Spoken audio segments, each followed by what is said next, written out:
Hi, I'm John. Welcome back to Dice Paper Miniatures. If you haven't yet, I just put out a video for the pre-order announcement for this upcoming Warhammer Underworlds Nethermaze. You can check that video out after this one. There's a link up above. But they also just put out a deep dive basically into one of the new warbands in that Nethermaze expansion. And I wanted to go over that here in this particular video. So let's take a look. This is basically a focus just on the SKITTERSHANK'S CLAWPACK. And as I said before, that SKITTERSHANK'S, that's a tricky word to say. All right, let's begin.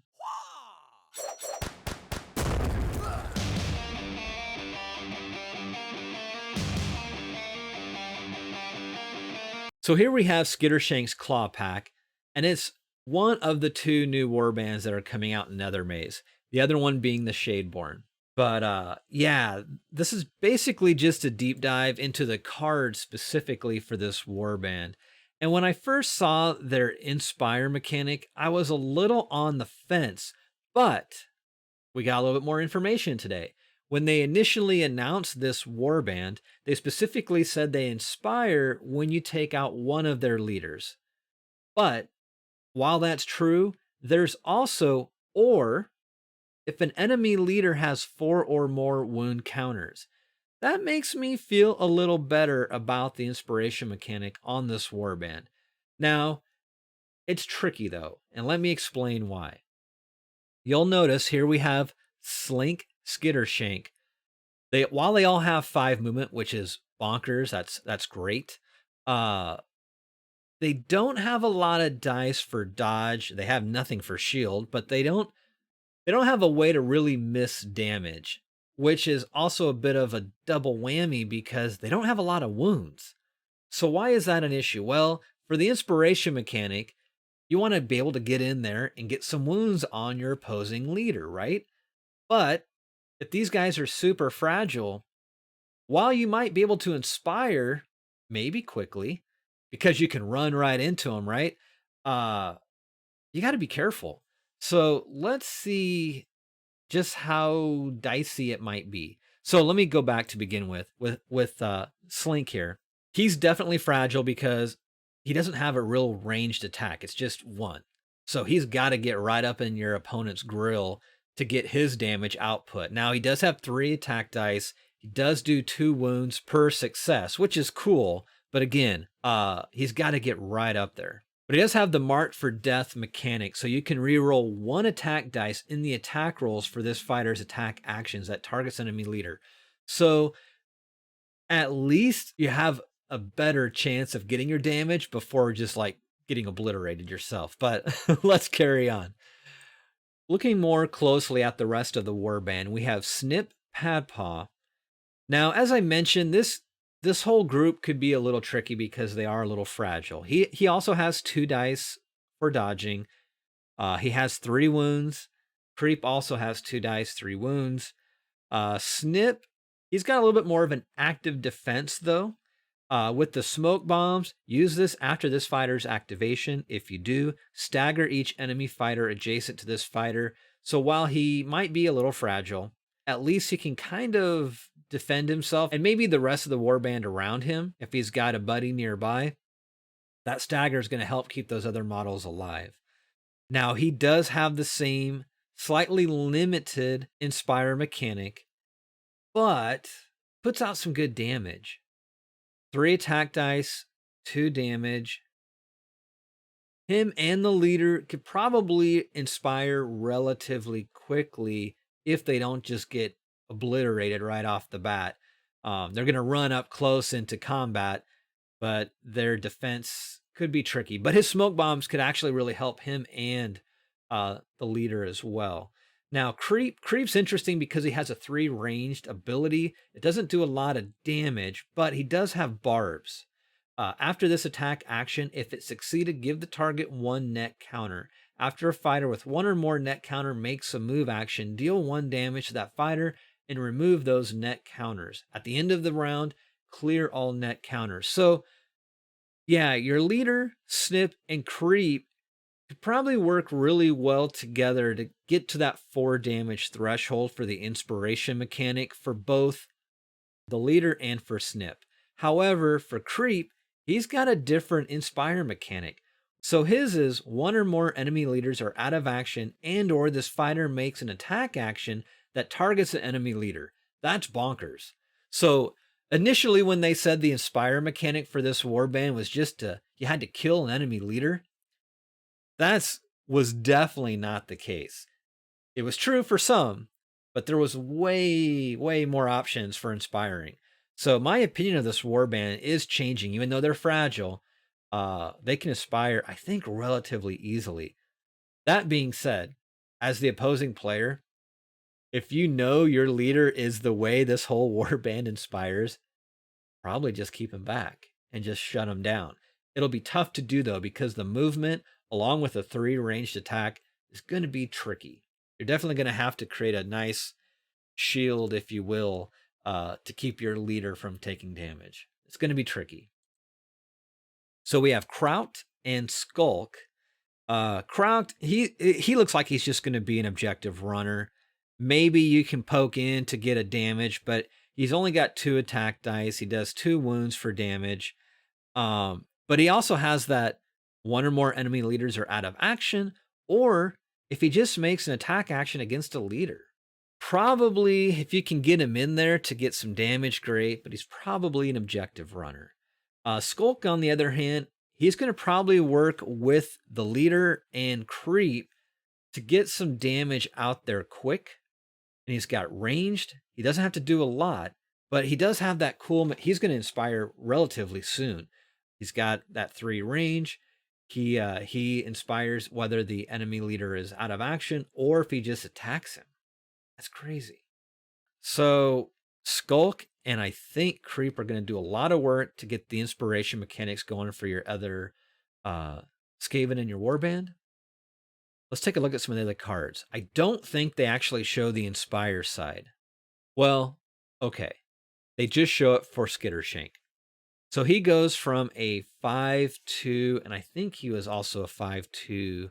Yeah, so he stays 5-2-4. He goes to a 1-4-2. So he actually gets an extra attack. Interesting. And he still has Marked for Death. So the only upside for him inspiring, he gets a little nastier for attacks. That's not bad. It is what it is. Okay, let's look at these other cards. So they're showing us an upgrade. So Slink Skittershank in particular can amp up his speed to truly ridiculous levels with his exclusive Death Master upgrade. So yeah, +1 move. You get to count another side as a success. All right. For that particular model, that's a pretty bonker upgrade. All right. I dig that upgrade. And we already looked at his Inspire side. So that combined with that upgrade, pretty rad. Let's see what else we have here. Okay. So the Clawpack can exploit powerful gambits to help cut the head off the snake. Misplaced Optimism, for example, can push enemy leaders in their own territory up to 2 entire hexes. Perfect for luring out. Oh, man. All right. So, yeah, like I said, trying to protect your leader and keep them back. If you're going to have Misplaced Optimism in there, that's going to even make it more difficult to keep the opposing leader safe. So, Way of the Hidden Paw. Surge Duel. Score this immediately if an enemy fighter is taken out of action by a friendly fighter's attack action. Yeah, that's a great little objective card. And then here's that Misplaced Optimism. Choose an enemy leader in enemy territory. Push the chosen leader up to 2 hexes. That is a great card. This could be a pretty high tier team, which was not my impression originally when I heard that the only inspire mechanic was, again, taking out the enemy leader. There's so many more ways to inspire. All right, so the Clawpack's objective cards support this strategic approach to assassination. The Way of the Hidden Paw is achieved when an enemy fighter is taken out of action with support from Slink, okay? Exemplifying Eshin's preference for calculated kills, carefully crafted to cause chaos. Play your cards right, and you may find yourself taking out fighter after fighter with just a few models working together. Yeah, I believe it. So this is the first of a dozen objective cards exclusive to this venomous vermin, which form part of the Warband's Rivals deck. A pre-built set of cards designed for out-of-the-box play. These decks are perfect for beginners or just those who want a straightforward game with no deck building. Personally, being a hobbyist game designer, if you will, specifically card design, I actually really enjoy deck building. That's one of the big pulls for me to play this game. However, I get it if you're not into deck building. So, yeah, it is what it is. So, this upgrade, Detailed Map Fragment, has the new keyword map action. Gain 1 spent glory point. Pick 1 opponent. That opponent can play 1 upgrade without spending any glory points. Then break this card. Reaction. After an activation step, if this fighter has 4 map upgrades and is holding an objective, gain 2 glory points. Then break each map upgrade this fighter has. Huh. That's interesting. There's definitely some pros and cons on whether or not you want to use the action or the reaction. I guess it really just depends on how many map upgrade cards there are. Guess we'll find out. Nethermaze also introduces a new map keyword, though you might expect from an Eldritch Labyrinth, even the guidebooks are a gamble.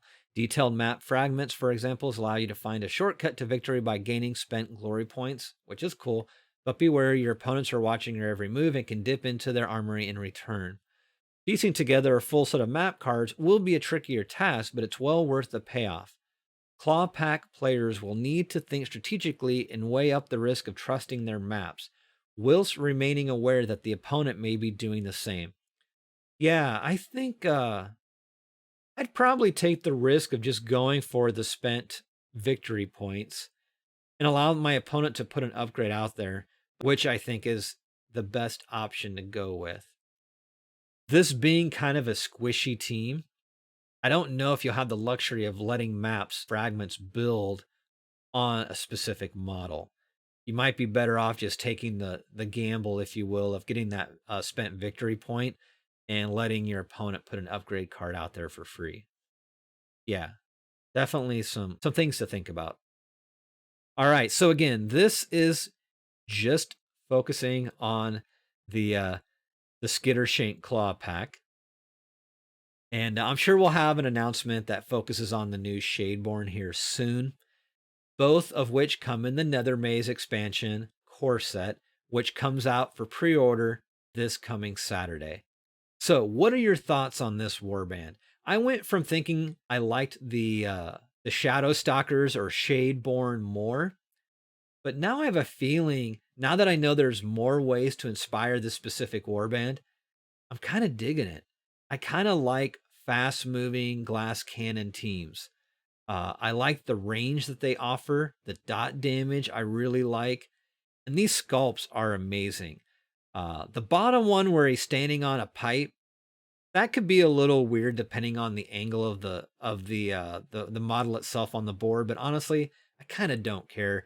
You could easily just remove that pipe, maybe just kind of like shave it down and put it closer to the actual base. So you don't have so much negative space around the model. That's kind of just a black wall, if you will, of paint, but I actually don't mind it. I these sculpts are just so amazing.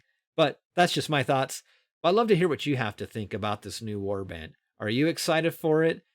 Did it get better after seeing this article, or did it get worse for you? I'd love to hear your thoughts. And if you haven't yet and you enjoyed this content, please consider subscribing and hitting that notification bell below. It really does help with the growth of the channel, and it's greatly appreciated. Well, that's it for this one. I hope you're doing well. Be safe, take care, and I'll see you all again soon. Bye-bye.